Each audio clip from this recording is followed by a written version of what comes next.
You see by the dawn's early light what so proudly we hailed at the twilight's last gleaming.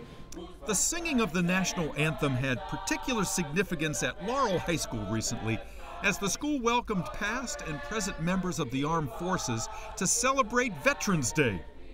With a backdrop of a specially made flag whose stars were all inscribed with the names of Laurel area vets, the school recognized those who'd served our country with a gift of a boxed flag, wild cheers, and much gratitude. Give me some examples of what you did when you were in the service and you find yourself doing something similar now when you're teaching.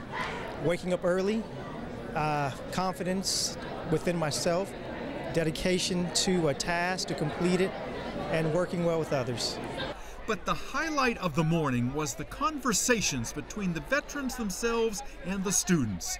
Stories that touched on the sacrifice, danger, and yes, benefits that are all part of military service. Well, I was pretty fortunate. Got the opportunity to get a scholarship from the United States Army to go on off to college, and it gave me an opportunity, really, it kind of rooted from my parents, getting a chance to go say, hey, go see the world. And it actually showed me some things that I wanted to do, go trying to see the world, go see what it was all about, and just trying to get some different experiences, and made me a better person. That's the way I look at it. They were drafting everybody, so I went in on my own because I wanted to go heavy equipment operator. So they sent me to Fort Leonard Wood, Missouri, which is a fun place not to be. They call it Little Korea based on the weather and everything. You get up at 6 inches of snow on the ground. It'd be going by 5 o'clock. You'd be out on your equipment and you have mud this deep. It was like crazy. So then from there I went to Fort Benning, Georgia, a holding area before I went to Nam. And then when I went to Nam, that's when I got in the engineer battalion and we built the bridges and stuff. Sergeant Valiant Rutterow, who went to Vietnam in 1967 at the age of 19, shared with students his pictures of the time, including bridges he'd built that were often blown up by the Viet Cong, and shots of villages, places where trust was often missing. This is the road we worked on.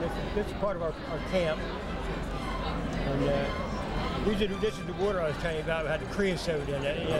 I got tired of that.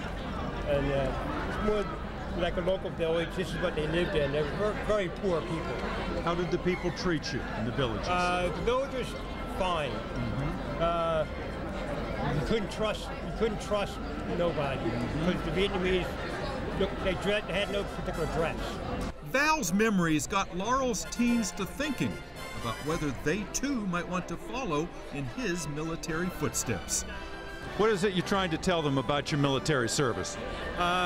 It was a good experience, other than being over there, but you learn from it, and you go from there. It's a good thing for education, you pay for your schooling later on, things like that. I didn't use enough of it, but I did some of it after I got out. It looks like a tough experience to do and to go through, but in the long run, it's a very good way, of course, to get money for your college education, and you learn stuff about yourself, and you learn stuff about your whole aspect on life and how that'll change. It'll just change your idea. Do you think you might want to sign up for military service?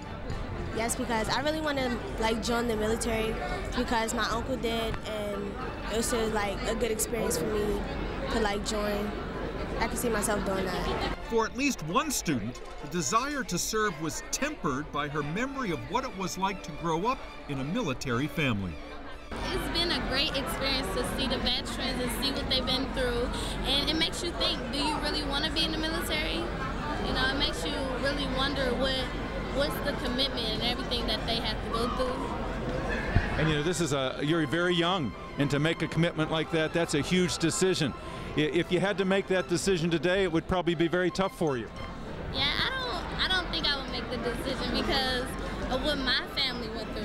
What my mother and my father went through when they was in the military. I don't really feel that I want to leave them, like they had to leave me to go wherever the people wanted them to go. So it's a very big commitment. Whether they end up serving or not, the patriotic fervor of Laurel's Veterans Day was a perfect lesson in the responsibilities of living in a free country. This is the first of about 4 programs that I'm attending this morning in and around our school system. And we think that in honor of Veterans Day, it's no better way to acknowledge and recognize the service to our country from the servicemen and women who have served past and present. And so we want our students to understand what that means, what it means to serve, but what it means more importantly to serve this great country in which we live. Thanks to all the veterans and the organizers of the Veterans Day event for giving one generation a chance to applaud the services of another that went before and helped keep us free. For Channels 96 and 38, this is Dave Zarin reporting.